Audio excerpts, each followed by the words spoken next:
নমস্কার বন্ধুরা, কেমন আছেন? আশা করি ভালো আছেন। আমি আর একটা ব্লগ নিয়ে চলে এলাম। দেখুন, এটা পাঙ্গাস মাছ ভেজে রেখেছি। পাঙ্গাস মাছের ঝোল করব।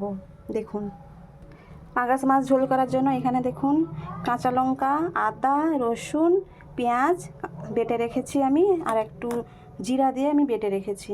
এবারই আমি তরকারিটা রান্না করব, দেখতে থাকুন।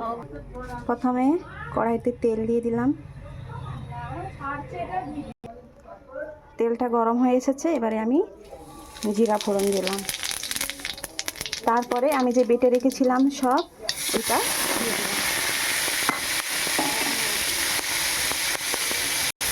কিছুক্ষণ নাড়তে থাকবো।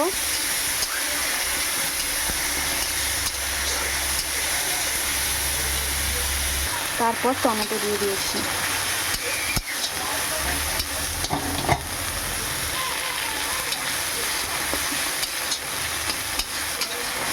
একটু ভাজা ভাজা হয়ে যাক, তেলটা ছেড়ে এলে তারপরে জল দিব। আজকে আমি শুধু মাছের ঝোল করব। এই যে পাঙ্গাস মাছ দেখুন আমি ভেজে রেখেছি। আমার ভাই পাঙ্গাস মাছ বাজার থেকে নিয়ে এসেছে, তাই মাছের আমি ঝোল করব। আপনারা কে কে পাঙ্গাস মাছ খেতে ভালোবাসেন কমেন্ট করবেন। আমি তো খুবই ভীষণ ভালোবাসি। আপনারা কে কে ভালোবাসেন অবশ্যই কমেন্ট করবেন। ভাজা ভাজা হয়ে গেছে, এবারই আমি এখানে হলুদ, লঙ্কা গুঁড়া, সামান্য জলটা ঢেলে দেব।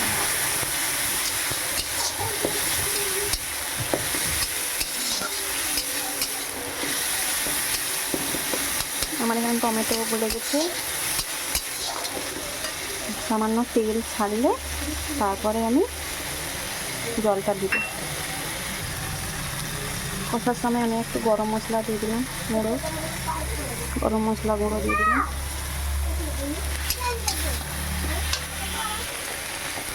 তেল ছেড়ে এসেছে, এবার আমি জল দিয়ে দেবো।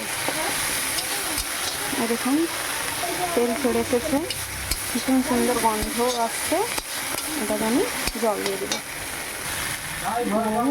জল আর একটু জল লাগবে, আমি আর একটু জল দিয়ে দিলাম। এবার ফুটতে থাকুক, তারপরে আমি মাছটা দেব। ঝোলটা ফুটে উঠেছে, এবারে আমি একটা একটা করে মাছ ছাড়বো।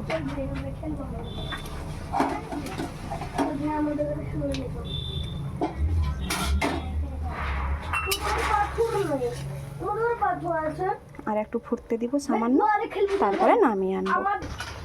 সামান্য একটু নুন লাগবে, তো আমি নুন একটু দিয়ে দিলাম।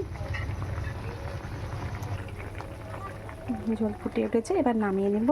নামানোর আগে সামান্য একটু গরম মশলা উপরে একটু ছড়িয়ে দিচ্ছি।